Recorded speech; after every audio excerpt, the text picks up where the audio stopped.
안녕하세요. 크리스천 영상학교는 양한지 목사입니다. 오늘은 교회가 예전으로 돌아가더라도 교인들은 돌아오지 않는다 라는 점을 한번 생각해 볼게요. 코로나 팬데믹이 시작된 지 1년 반이 다 되어 갑니다. 코로나 바이러스가 가장 심각한 피해를 입힌 곳이 어디인지 아세요? 사람들이 밀집해 모이는 곳이죠.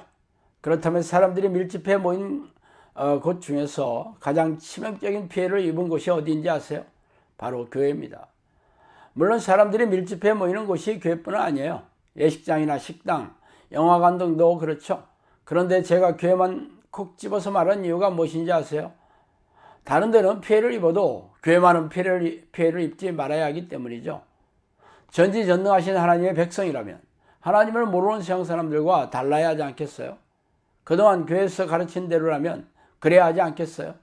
눈에 넣어도 아프지 않을 자녀들이 끔찍한 고통을 당하고 피로 세우신 교회가 핍박과 고난을 당하고 있는데 말이죠. 그 이유는 하나님이 코로나 팬데믹을 허락하셨기 때문입니다. 그래서 오늘은 그 얘기를 좀 하고 싶어요. 참새 2마리가 한 아스아리온에 팔리지 않느냐. 그러나 너희 아버지께서 허락하지 아니하시면 그 하나도 땅에 떨어지지 아니하리라. 마태복음 10장 19절이죠. 지존자의 은밀한 곳에 거주하며 전능자의 그늘 아래에 사는 자여, 나는 여호와를 향하여 말하기를 그는 나의 피난처요 나의 요새요 내가 의뢰하는 하나님이라 하리니 이는 그가 너를 새 사냥꾼의 올무에서와 심한 전염병에서 건지실 것이미로다. 그가 너를 그의 깃으로 덮으시리니 내가 그의 날개 아래 피하리로다. 그의 진실함은 방패와 선방패가 되시나니 너는 밤에 찾아오는 공포와 낮에 날아드는 화살과 어두울 때 퍼지는 전염병과 밝을 때 닥쳐오는 재앙을 두려워하지 아니하리로다. 시편 91편 1장 1절에서 6절이죠. 우리네 교회가 진짜 하나님의 사랑과 보호하심을 입는 교회라면 이외 성경의 약속은 무엇입니까? 이왕 말이 나왔으니 좀 더 이야기를 해봅시다. 목사와 교인들이 하나님을 모르는 세상 사람에 비해 하는 일이 형통하고 순적합니까? 솔직히 말해 하나님의 백성이라고 말은 하지만 세상 사람과 비교할 수 없을 정도로 평안하고 행복하게 살아간다면 교회가 사람들로 인사인해를 이루고 있어야 하지 않겠어요? 그러나 그동안 목사들은 무능하고 무력한 믿음을 이런저런 말씀으로 물타기를 하거나 현실을 회피하고 변명과 자기 합리화에 바빴어요. 그러면서 목사는 대형교회 담임 목사가 되는 목회 성공에 열을 올리고 교인들은 세속적인 축복을 얻는 것에 혈안인 종교적인 교인들에게 불과했죠. 그래서 하나님은 세속적이고 타락한 목회자와 교인들을 더 이상 두고 볼 수가 없어 코로나 바이러스를 보내신 이유입니다. 그래서 재앙과 고난을 통해 마음이 가난해진 교인들에게 다시 한번 천국의 기회를 주고자 하고 싶어 하세요. 코로나 팬데믹이 시작된 지 1년 반이 되면서 교회의 분위기는 눈에 띄게 달라졌습니다. 예전에는 주일 성수를 하지 않으면 지옥에라도 던져질 것처럼 말하던 목사들은 집에서 온라인 예배를 드리는 게 당연한 것처럼 말을 바꿨죠. 교인들은 소파에 기대어 리모컨을 이리저리 돌려가며 설교를 들으면서 자신이 다니던 교회 담임 목사의 설교뿐 아니라 유튜브 채널에 저장되어 있는 다른 유명한 목회자들의 설교를 섞어 들으면서 자연스레 눈높이가 높아졌어요. 또한 평안하게 예배를 드리면서 세상의 즐거움에 눈을 뜨기 시작했죠.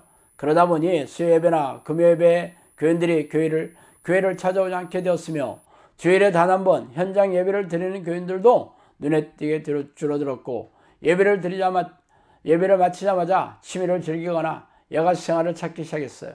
그러면서 세상의 즐거움에 눈을 돌리게 되면서 자연스럽게 신앙이 식어지고 하나님을 잊어버리기 시작한 교인들이 늘어나기 시작했습니다. 이런 교인들은 코로나 팬데믹이 길어지면서 그동안 가졌던 믿음조차 잃어버리게 될 것입니다. 그러나 그런 부류의 교인들만 있는 것은 아니겠죠? 어떤 교인들은 그동안 교회 예배식에 참석하고 각종 희생적인 신앙행위를 하거나 교우들과 교제하며 믿음을 유지해왔던 교인들은 비대면 예배가 길어지거나 대면 예배에 참석하더라도 예배가 끝나자마자 곧장 집으로 돌아가는 시간이 길어지면서 그동안 지녔던 믿음이 순식간에 빠져나가는 것을 알아채기 시작했어요. 그래서 이들은 잃어버린 신앙을 되찾기 위해 인터넷이나 유튜브 채널을 돌아다니며 교회 현장 예배 중심의 신앙생활을 잊어버리게 되었습니다. 말하자면 온라인으로 설교를 듣거나 인터넷에 널려있는 글들을 읽으면서 교회 마당을 밟아왔던 그전의 신앙 방식을 잊어버리게 되었죠.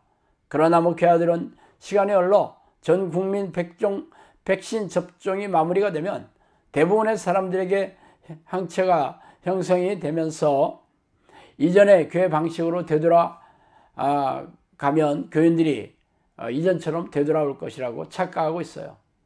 교회의 첫 발을 디디는 초신자들이 교회에서 요구하는 예배의식에 참석하고 희생적인 신앙행위를 몸에 배는 게 적지 않은 시간이 걸렸잖아요. 이렇게 비대면 예배나 제한적인 예배가 길어지면서 이전의 현장 예배 중심의 신앙 방식을 잊어버리고 온라인으로 예배를 드리는 새로운 신앙 방식에 물들게 되면 코로나 이전으로 되돌아가서 이전처럼 교회 문을 활짝 열어놓았다 하더라도 이미 이런 비대면이나 온라인 예배에 이제 습관을 들인 교인들은 다시 돌아오지 않아요. 그런데 목사들만 그 사실을 모르고 있습니다. 왜냐하면 몸에 밴 관성들은 쉽게 고쳐지지 않기 때문입니다. 코로나 팬데믹이 길어지면서 신앙을 잃어버리고 하나님을 모르는 세상 사람으로 되돌아가는 교인이든지 간에 아니면 온라인이나 유튜브 동영상으로 예배를 드리는 것에 길들여진 교인들이든지 간에 현장 예배 중심의 교회로 되돌아가는 교인들은 현저하게 줄어들 것이 불보듯 화난 일입니다. 말하자면 수많은 교인들이 하나님을 잊어버리거나 교회를 떠나 길거리에서 유리 방황하는 교인들이 널려있게 될 거라는 거죠. 그러나 평생 교회 마당을 밟던 중년층이나 노년층의 교인들은 그나마 교회 마당을 오가겠지만 이들마저 나이가 들어 세상을 뜨게 되면 교회가 아예 문을 닫게 될 것이 명약관한 일입니다.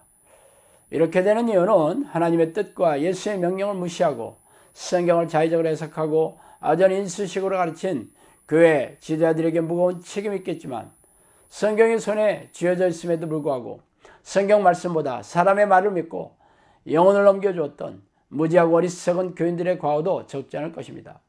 그러므로 당신이라도 살려면 무능하고 무책임한 교회 지도자들의 가문이설과 설득의 귀를 닫고 골방에 들어가서 쉬지 않고 하나님의 이름을 부르며 성령의 내주를 간구하는 기도의 습관을 들이세요. 그 길만이 당신과 가족이 사는 유일한 길이기 때문입니다. 자, 오늘은 여기까지 하겠습니다. 감사합니다.